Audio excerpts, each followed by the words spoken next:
श्याम का राधा से मिलन पार्ट 2।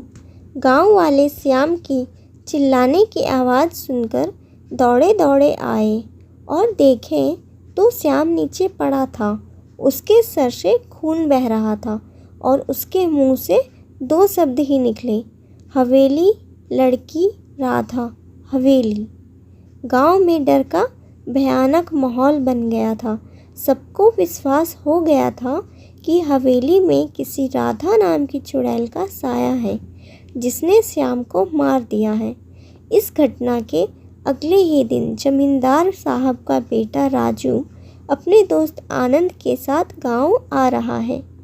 रास्ते में उनका ड्राइवर कहता है, हे भगवान, शाम हो गई है, भैया आप उस हवेली की तरफ मत देखना, कहीं उन चुड़ैलों का साया आप पर भी ना पड़ जाए। तभी आनंद राजू से कहता है, अरे राजू, तेरा यह ड्राइवर क्या कह रहा है, चुड़ैलों का साया? गांव के अंधविश्वासों का तो अंत ही नहीं होता। अरे ड्राइवर भैया, आप चुपचाप गाड़ी चलाओ ना, यह सब अंधविश्वास को हम नहीं मानते। तो ड्राइवर कहता है, भैया आज तक इस भूतिया हवेली को कोई पार नहीं कर पाया। बड़े बड़े लोग आए और बड़े बड़े दावे किए पर हार मानकर चले गए। तो आनंद कहता है, अरे हम पढ़े लिखे लोग हैं, बाहर से आए हैं, हम इन सब बातों को नहीं मानते हैं, यह सब अंधविश्वास है। हम अगर भूत प्रेत को देखकर रुक जाए तो इन छुट्टियों का मज़ा आ जाएगा, क्यों राजू? तभी उनका ड्राइवर अचानक गाड़ी रोक देता है और राजू बाहर निकलकर देखता है तो उसकी गाड़ी के आगे में बहुत सारे फूल थे।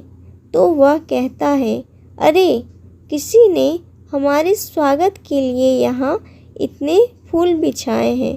तभी ड्राइवर कहता है, नहीं नहीं भैया, मैंने अभी किसी को यहाँ से जाते देखा है, मुझे तो लगता है ये सब हवेली के चुड़ैलों का काम है।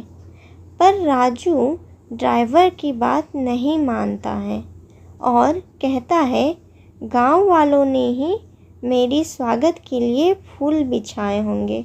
तभी ड्राइवर कहता है, अरे नहीं भैया, आप बस एक रात हवेली में बिता कर देखो, आपको सब पता चल जाएगा। ऐसे ही बात करते करते वह अपनी गाड़ी से अपने घर पहुंच जाते हैं और घर जाकर वे दोनों दोस्त खाना खाकर सो जाते हैं। फिर जब अगले दिन वे गांव घूमने निकलते हैं तब उन्हें गांव वाले उस भूतिया हवेली से दूर रहने को कहते हैं। गांव वालों की बात सुनकर वह भूतिया हवेली में एक रात बिताने का फैसला करते हैं और अपने पिता से आकर कहते हैं। पर राजू के पिता इस बात पर नाराज़ हो जाते हैं और उन्हें वहां जाने से मना करते हैं। पर राजू और आनंद इस बात की जिद पर अड़े रहते हैं। आखिर में राजू के पिता को उनकी बातें माननी पड़ती हैं, पर वह कहते हैं, अपने साथ 2 गार्ड और कुछ बंदूकें भी लेकर जाओ। थोड़ी देर बाद दोनों दोस्त हवेली में पहुंच जाते हैं और साफ सफाई करके वहीं एक पलंग में सो जाते हैं। जब वह रात में गहरी नींद में सो रहे होते हैं तो उनकी पलंग हवा में उड़ने लग जाती है। यह देखकर दोनों दोस्त बहुत ही घबरा जाते हैं और फिर उनको फूलों की बहुत मीठी खुशबू आती है और उनका पलंग हवा में घूमता ही रहता है। फिर मधुर संगीत भी सुनाई देने लग जाती है। ऐसा लगता है मानो परियां गाना गा रही हों। अब क्या होगा इनका? क्या वे इस हवेली से जिंदा बाहर निकल पाएंगे? जानने के लिए देखें पार्ट 3।